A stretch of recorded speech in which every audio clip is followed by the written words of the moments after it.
refers to Brendan Rodgers' Honda Civic comments the other day, and I'll maybe start us off. I've got no idea what he was hoping to achieve with that. If you were a Celtic player in the dressing room, you must have been thinking, "Oh, cheers, thanks for that."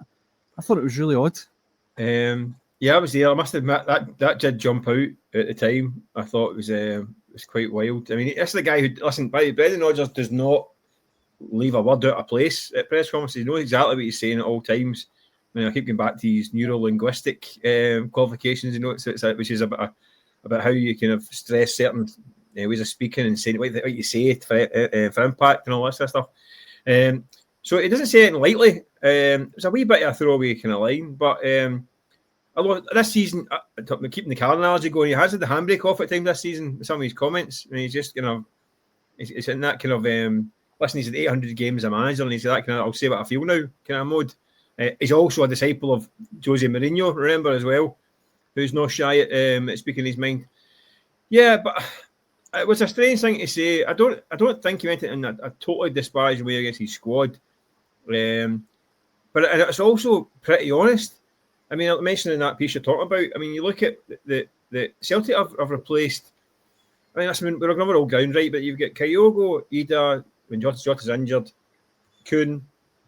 Even up front, you get Kyogo and Ida last season. To then go from that to Iniacho, who's barely been fit for a year or so, and Johnny Kenny, who's a League of Ireland loanee, not up to Celtic level. I mean, a £17 million strike force to what must have Johnny Kenny cost it $400,000 or something like that, and a freebie and Iniacho. And you wonder why they bring in, they lose. I mean, so they've lost so many goals in the team. This is what Rodgers keeps going on about. They've lost so much firepower, and it's evident. I mean, even the guys they've brought in are not what you could say are reliable goal scorers. I mean, Sebastian Terecki, I think, has looked lively. I think some people went a bit overboard at the start, but he scored about 3 goals last season. I think he scored 7 goals in 2 years. Balak Wisha is, I know he was injured for a long time, but he scored 9 goals in 2 years. Iniacho scored about 6 in 2 years. Since back to November 2023. In the squad, you get James Forrest, who scored 1 goal since May 2024, albeit the famous one at the end of the season.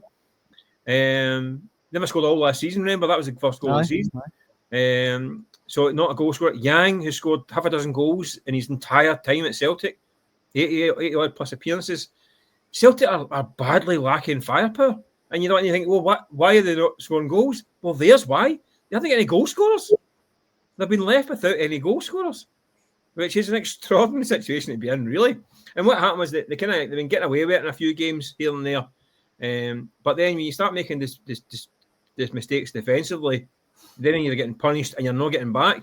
I mean, I've been covered Celtic games for years, and even going 2-0 down, you still think. I mean, you think I might hit the in-play betting here and stick a wee couple of quid on them winning 3-2 because I mean, it's like they usually throw the kitchen sink, and you think that they'll get something at the game. Never felt that way in Sunday with Celtic. No. Never really looked like scoring. Really, a couple of wee half chances here and there. And the problems they've got is, this is where they are right now. They're failing to score goals. They're now conceding goals. They've got gaping holes in the squad. We've got a manager who's looks scunnered. The board who are under major heavy fire. Am I at 6 yet? Did I mention 6? So it's an utter mess. And the thing I think for Celtic is it could get worse. Sturm Gratz on Thursday night, a bang average Austin team, by the way, who are quite capable of coming to Scotland and getting a result. Hearts on Sunday, which is now absolutely epic, could go potentially 8 points behind Hearts at this stage in the season. And there's a cup semi-final against Rangers up again, and they've got a new manager. And unlike Celtic, they have got firepower. I mean, I don't think they've particularly used it particularly well so far this season, which is why Russell Martin get his jotters. But they've got more firepower than Celtic. If it's a boxing match, if it's a basketball match like the previous Old Firm games, it's a 2-0, they're 2 each, 3 each, and all that stuff. Celtic not got the firepower. They got it to 3 each or 4 each. So there's major. I think there's major. I think this is bad just now, but it could get worse. Look, Graeme, I mean, I think Mick makes a good point. I mean, I said... Went a bit of a rant there, sorry, Chief. Podcast. See you next week. My job's done, mate. No, I mean the Honda Civic thing. I do think was a strange thing to come out and say, but he's not wrong. No, he's not wrong. And Mick touched on there as well. See, Brendan Rodgers is the expert at both choosing his words and diffusing as well, isn't he? So good at, see, when it seems obvious that he has to answer a question, he's as good as anyone. But so just the way it was said, obviously, and it's such an emotive. He knows how he talks about. No one knows Glasgow better than Brendan Rodgers, and he knows that is tabloid 101, and rightfully so. Like it's there, and it's said for a reason. But you're right.